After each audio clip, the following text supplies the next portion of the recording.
Hey everyone, and welcome back once again to another One Piece Bounty Rush video. My name is D-Free. Here today we'll be talking about, yes, the next upcoming unit for the anniversary. Hope you guys enjoy. Hit that subscribe if you want even more content, as well as that notification so you don't miss anything we upload here on the channel. So late last night, they did go ahead and do a stream for the one year anniversary, basically, on this game. And I'm obviously pretty excited about what's coming. As you can see, we have a new Shanks. We also have this Luffy Ace type of combo card we have translations for, and we're going to talk about all of that. Now, obviously, I'm a little bit quote-unquote late when it comes to delivering this news. Your boy's busy. Okay, I'm a father. I always got to say this when it comes to news, because like sometimes it's like, oh, you already saw this like 10 hours ago, right? My bad. Okay, but I'm excited. And you know, when they said that we were gonna have a campaign and it was part one of the campaign and stuff, it was pretty obvious that it would be a good idea to kind of wait and see what else happened instead of just going all in on Blackbeard. And I talked a lot about how Blackbeard just was not, and hear me, wasn't hype enough for himself to headline an anniversary. That is not how Bandai works, right? They like to throw the most hype stuff they possibly can in your face, which is why on Dokkan Battle in a couple of days for their 5th anniversary, which is like the same time as this, which is so annoying to me. I have to cover that game so much on my other channel. They're throwing out a Vegito Blue and a Gogeta Blue. It's like, bro, this is the pinnacle of hype. Of course they're going to, and they do it for every game, right? So Blackbeard wasn't it. Shanks is coming, and he is apparently another Extreme Bounty Festival. Yay. If you don't know what Extreme Bounty Festivals are, I told you guys in my last video, my Part 2 Summit video where I actually got Blackbeard, I said, hey, long story short, expect these going forward. Hopefully it's not a very common thing. For the anniversary, it makes sense to get them consecutively like this. I hope they're not very common. The reason why is because these units are stupid broken. They're insanely good. I haven't read this guy, but I'm sure he's going to be really good. Blackbeard is ridiculous. Like he's stupid, okay? But they're a new rarity, basically. Extreme rarity units. They have a lower pull rate as a result. If you play, again, Dokkan, because I already referenced it, LRs in the game, right? That is this game's version of this. The pull rate is 5 times, or I don't want to say 5 times. It's 0.2% instead of normal 1%, right? That for when it comes to these new units, like they're dipped in in odds of pulling them on purpose because they're the new rarity, and they have these new EX or whatever team boost abilities, and they're really good. Again, I hope they don't make these very often, but it's going to be really hard to pull Shanks. So we also have this combo card for Luffy and Ace, and we'll talk about that in a minute. But let's go ahead and take a look at the attacks and stuff, and then we'll get into translations. So Shanks.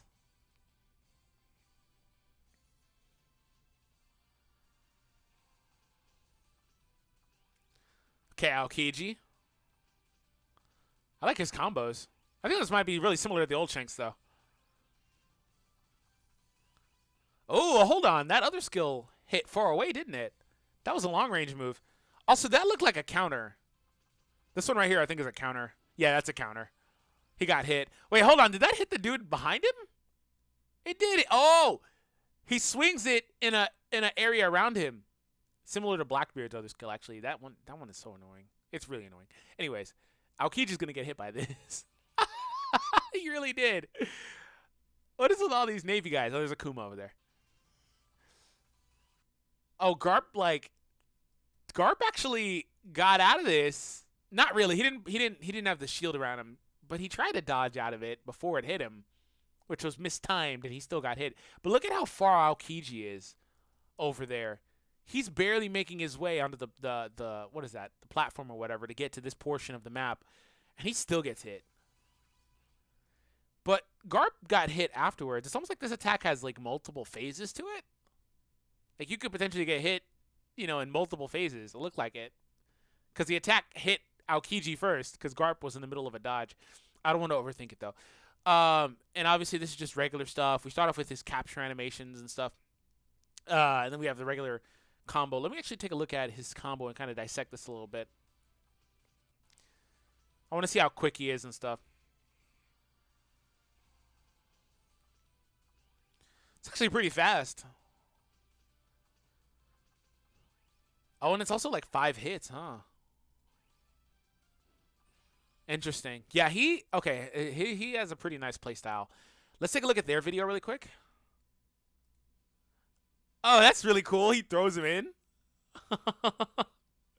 and disappears. Nice. I like that. I like that a lot. So you play as Luffy, and I'm sure that Ace just pops in for the skills. Or the other skill.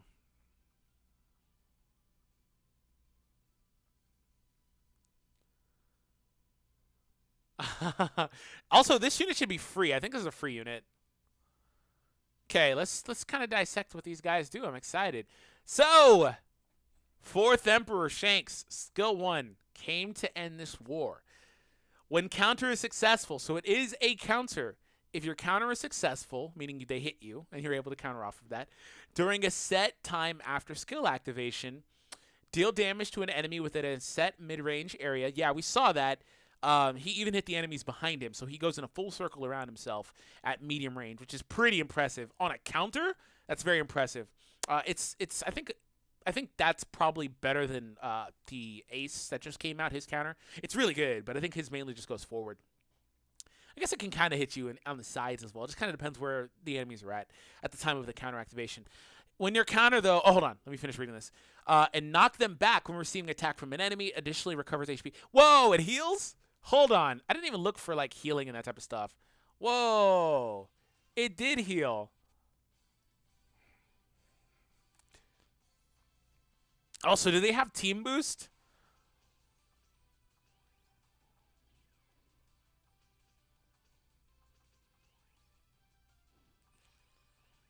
He really did heal, too. Yikes. Yeah, this guy, he's going to be a problem, bro. He's going to be a problem. He heals on his counter. Also, he knocks back. He does knockback. It's medium range all the way around him. It's a counter, so if you hit him, it activates. And then he also heals as well. When it doesn't work, though, during a set time after skill activation. So pretty much, if you try to use this skill and they don't hit you, so you don't get it, you get the secondary skill, which is, in terms of like Ace, he just throws out the firewall ahead of him. This guy, though, deals damage to an enemy within a set short range area attack.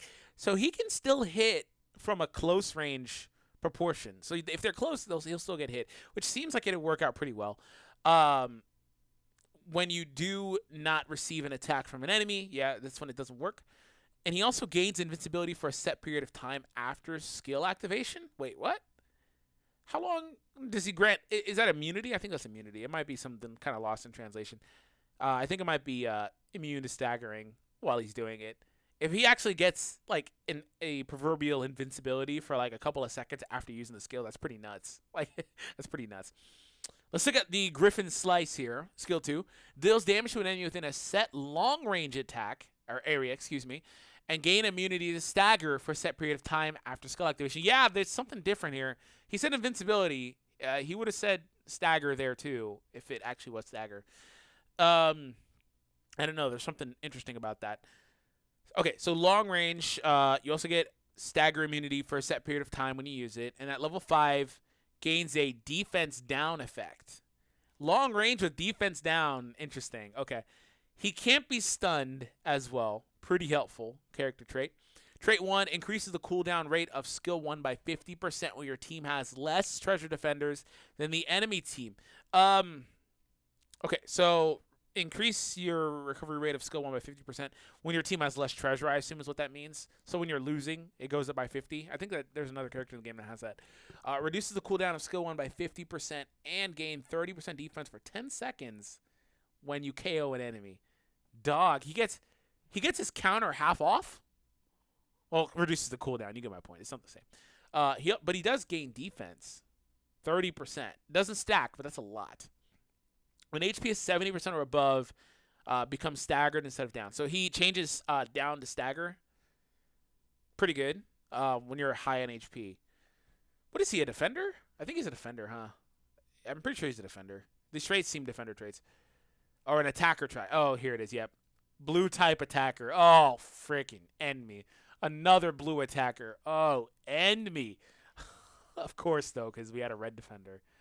I don't want to see another blue attacker. So many of those. All right, trait 2. Increases attack by 20% when KOing an enemy up to A maximum of 100 resets upon being... What? This actually does stack. He has a stacking attack gain when he KOs an enemy. Oh, here we go. Here we go. It goes up to 100 freaking percent. It goes away when he's KO'd, but still. He also has increased damage to attack types by 30%. When HP is 50% or above, survive an attack at 1 HP that would have otherwise set your HP to 0. That's actually from Blue Sabo, I think. So he can't be one-shot from above 50%. He'll go down to 1. He still has a skill that can heal him. He doesn't have the staying power that Blackbeard has. I can say that. But he will be really good. It's going to be really good. And his counter's going to be nuts. It's going to be nuts. And it heals if it activates. His counter's going to be nuts. And then he has a long-range attack to keep you from getting to him. He does bonus damage to attackers. And there's so many attackers, as I mentioned. He's going to be really powerful.